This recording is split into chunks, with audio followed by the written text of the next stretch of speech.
સંચાલક કોણ છે? બોલાવો. કોણ સંભાળે છે? બોલાવો.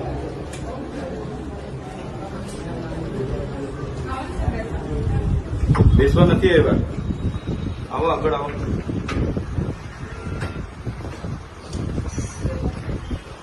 અમલની કેટલી બ્રાન્ચ છે તમારી?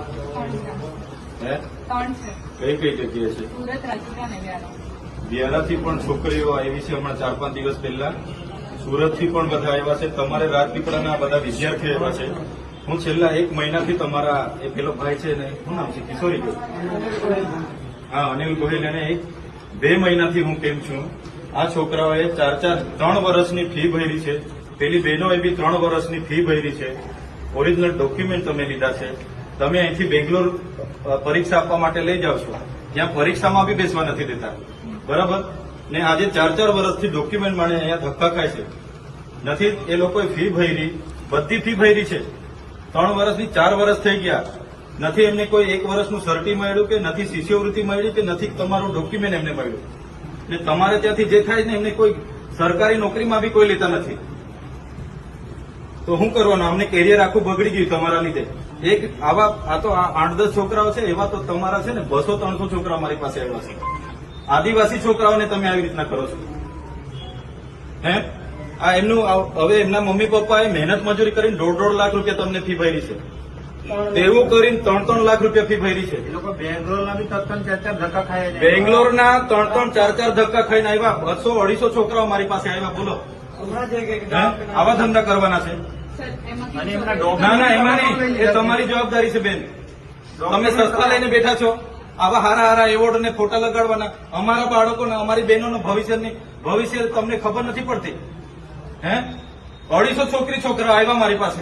આજે અમને ટાઈમ છે કે ફોન કરી ઉઠાવે નહીં, એટલે અમારે અહીંયા આવવું પડ્યું છે. ફોન પર તો જવાબ આપતા નથી. આખા આદિવાસી વિસ્તારોની તમે આ ધંધા કર્યા છે. ગામડે બધાના ડોક્યુમેન્ટ ઉઘરાવ્યા, ડોક્યુમેન્ટ તમે બેંગ્લોર મોકલાવ્યા. અહીંયા તમે એડમિશન આપ્યું. અહીંયા તમારી પાસે કોલેજ છે.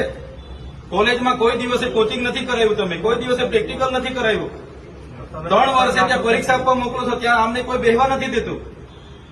આજે એમને જે લોકોને અહીંથી જીએનએમ માંથી જાય છે, એમને કોઈ સરકારી જાહેરાતમાં કરારમાં પણ નથી દેતા. તમારા બાળકોને, તમારી સંસ્થાવાળાને સ્કોલરશીપ નથી મળતી. 3 લાખ રૂપિયા છોકરાઓ એમની મહેનત મજૂરી કરીને ભર્યા છે. ફોન કરો તમારા માલિકને. હમણાં લાઉડ સ્પીકર થી વાત કરો. આ મીડિયા મિત્રો બી છે. ચાલે નહીં ભાઈ. આવા ધંધા, બધી ઓફિસો ખોલીને આવા ધંધા ચાલુ કર્યા છે તમે. વ્યારાથી એટલી બધી છોકરીઓ અમારે ત્યાં આવી. ના હોય તો શટલ બંધ કરી દો. આવ્યું બરાબર. હારા બેનરો ફોટા બધા મૂકીને અમારા બાળકોના આ ભવિષ્યની બધી આ એમનું કેરિયરની સવાલ છે. એમના મમ્મી પપ્પા આજે ઉભા નથી રાખતા. 4 લાખ રૂપિયા એમણે 3 લાખ રૂપિયા ભર્યા છે. ના, ફોન કરો તમે. આ સરકારે ગમે તે રીતે પરવાનગી આપીને આ ધંધા કર્યા, ખાનગીકરણ કર્યું. એના લીધે અમારા આદિવાસી વિદ્યાર્થી બહેનો અને ભાઈઓનું ભવિષ્ય અંધકારમય કરી દીધું છે. આજે આમની 3-4 જગ્યાએ શાખા ચાલે છે. 200 જણના ડોક્યુમેન્ટો લે છે. 3 લાખ રૂપિયા ફી લીધી. અમારા આદિવાસીઓ ગરીબ મહેનત મજૂરી કરીને તમને 3 લાખ રૂપિયા ફી ભરી.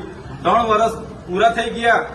તમે એક્ઝામમાં નથી બેસાડતા, તમે સર્ટી નથી આપતા, તમે સ્કોલરશીપ નથી આપતા.